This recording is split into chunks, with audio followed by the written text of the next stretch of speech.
Welcome to this week's Desmond's Donder's Photo Diary. Why not join us on our Donders?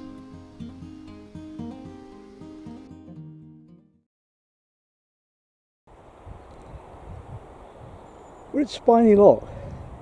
We've got storms forecast, but currently it's a little windy. Blue skies. Let's go down and take a look at the birds.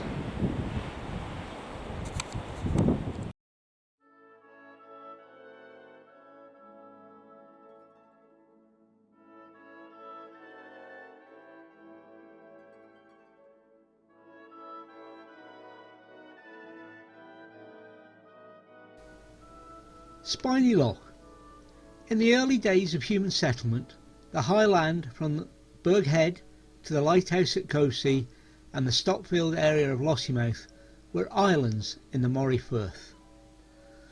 Although the gaps through the sea silted up over the centuries, by the early Middle Ages it was still possible to sail from the mouth of the River Lossie to Spynie Palace. This earlier Laich of Moray was drained in the mid-19th century by the Spynie Canal, designed by Thomas Telford to reveal the flat and fertile farmland which makes up part of the Pitgaveny Farms. Today's Spynie Loch is much smaller than the original Laich of Moray. The eastern shore at Scarffbanks is a surviving original shoreline, but the north and western banks were constructed in the middle of the 19th century, and Spynie Loch as we now know it was created for fishing and wildfowling. Shooting at the loch ceased in the mid-1980s, and it is now a site of special scientific interest (SSSI) for birds, wildlife and plants. Sadly, the thousands of geese that once used the loch for their winter stopover have moved elsewhere, although they haven't disappeared altogether. Birds that can be seen at the loch include several pairs of terns, a colony of black-headed gulls, coots, whooper swans, water rails and occasionally marsh harriers. Red squirrels and otters are regular visitors near the Hyde.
Diary, 7th of February 2020.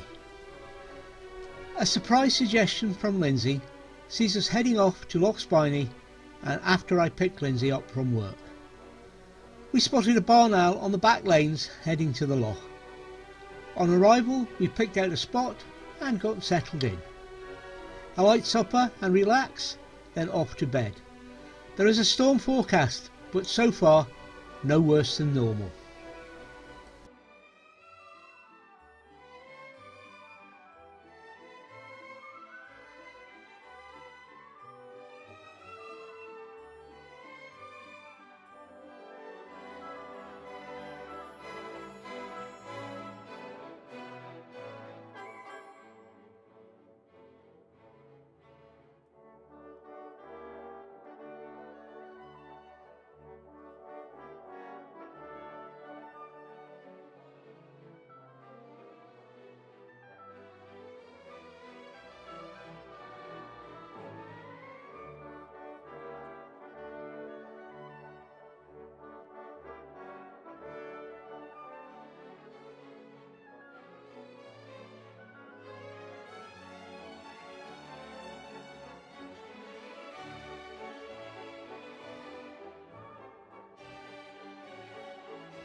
8th of February 2020.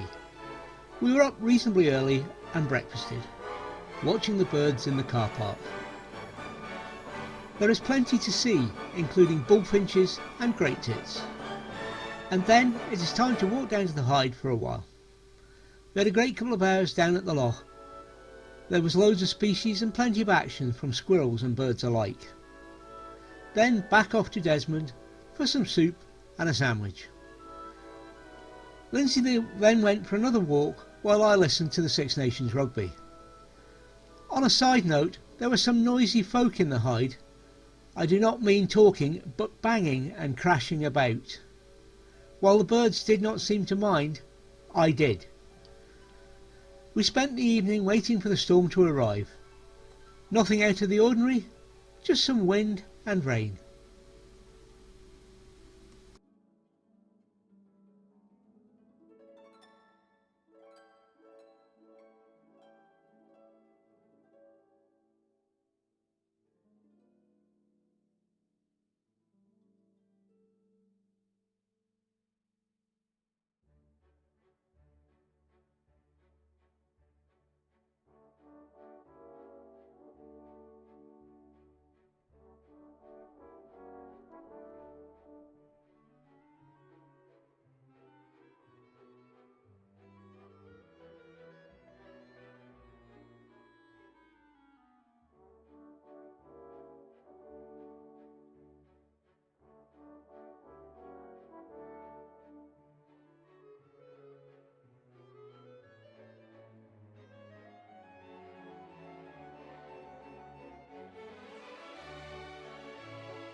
Ninth of February 2020.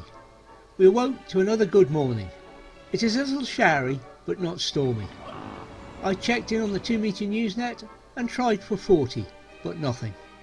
After the net we changed to 77s for a test of coverage in the area. That worked well. Then it was back off to the Hyde to catch up with Lindsay, who was already there. There are a few different species about. The weather is a bit showery now, and it was all too soon time to pack up and head for home.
Wildlife: red squirrel. Birds: wood pigeon, rook, barn owl, black-headed gull, blackbird, chaffinch, pheasant, bullfinch, carrion crow, pied wagtail, goldfinch, robin, yellowhammer, great tit, wren, mute swan, goldeneye, tufted duck, widgeon, mallard, herring gull, great black-backed gull, glaucous gull, coal tit, long-tailed tit, blue tit, tree creeper, great spotted woodpecker, cormorant, coot, goosander, grey heron, little grebe, tawny owl, dunnock, song thrush, siskin, grey lag goose, moorhen, buzzard, pintail, scaup, common gull.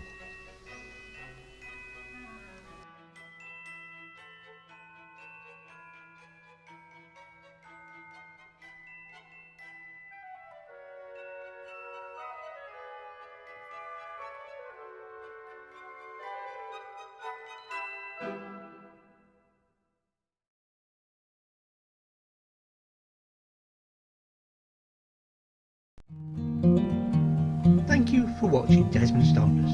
We'll hope you'll join us again for more photos, waffle and video as we travel around Scotland. Bye for now.